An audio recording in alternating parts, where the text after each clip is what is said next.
Embeera bwetyo bwekyayimiridde mu kibiina kya NRM.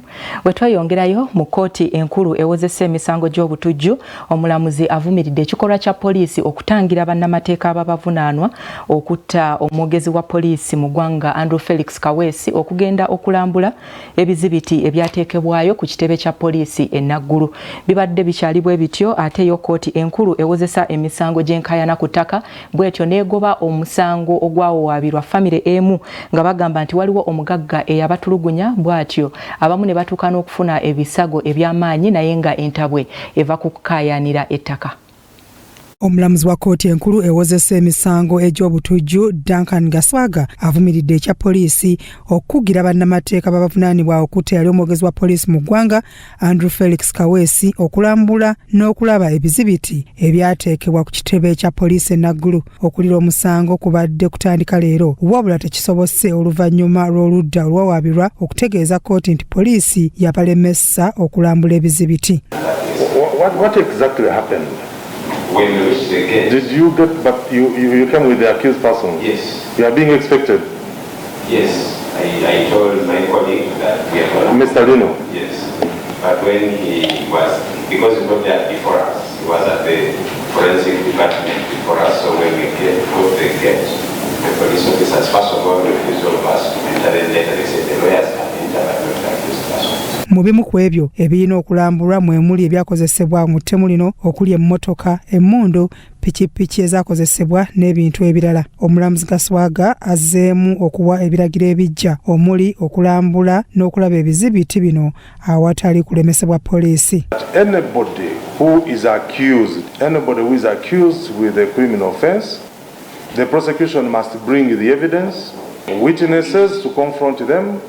But before doing that, immediately before doing that, they must disclose. When we talk about disclosure, we are talking about the evidence they have against you. Omusango omulamuzi agwongezaayo okutuusa ku lwokusatu lwa wiiki eno ng'ennaku z'omwezi 19 omwezi ogw'omunaana omwaka guno. Abavunaanibwa okutta omugenzi Felix Kaweesi kuliko Bruhani Balyejjusa, Kalyango Jamil, Nyanzi Yusufu, Kasujja Shafiki, Mugerwa Yusufu ne Kyambadde Joshua era nga mu kkooti babaddemu. Bibadde bikyali bityo ne kkooti n'egoba omusango gw'omugagga abafamire gwe balumiriza okubatulugunya olw'ettaka.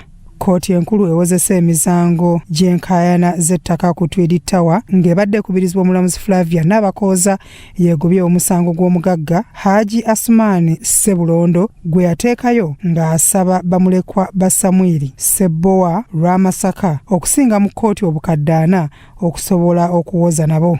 Tuli basanyufu kkooti olwaleero esobodde okutunuulira ensonga zonna nebeera nga egoba okusaba kwa Haji Ssebulondo okulagira abaklayenti bano okubeera nga bateeka miliyoni 4 ezimu ku nsonga kkooti zeetunuulidde kwe kuba nti abaana babawaabira oba bagamba okuteeka miliyoni 4 mu kkooti be bannannyini ttaka.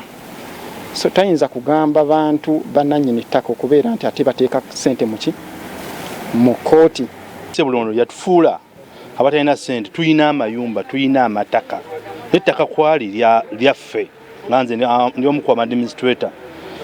Ttaka lyaffe ate atugamba engato yazigetaageta nga agamba namuguza simuguzanga ku ttaka. Sokedde neebaza Katonda okuba nti enkya ya leero omusango guno tuguwangudde. Bannaye n'ekirala bagagga abeefuula nti bagagga balina ssente baleme okufuula bannaabwe ebintu ebitagasa. Haji Ssebulondo yatuwaabira nti ffe tuli baavu tetulina kye tulina, ajjukira ettaka kwali ffe tulina ekyapa. Ettaka erikayanirwa lisangibwa Busikiri ku Lwesemuto nga lya estate y'omugenzi Lwamasaka. Bya Eric Sebalamu, Grassroots TV, Omunyo.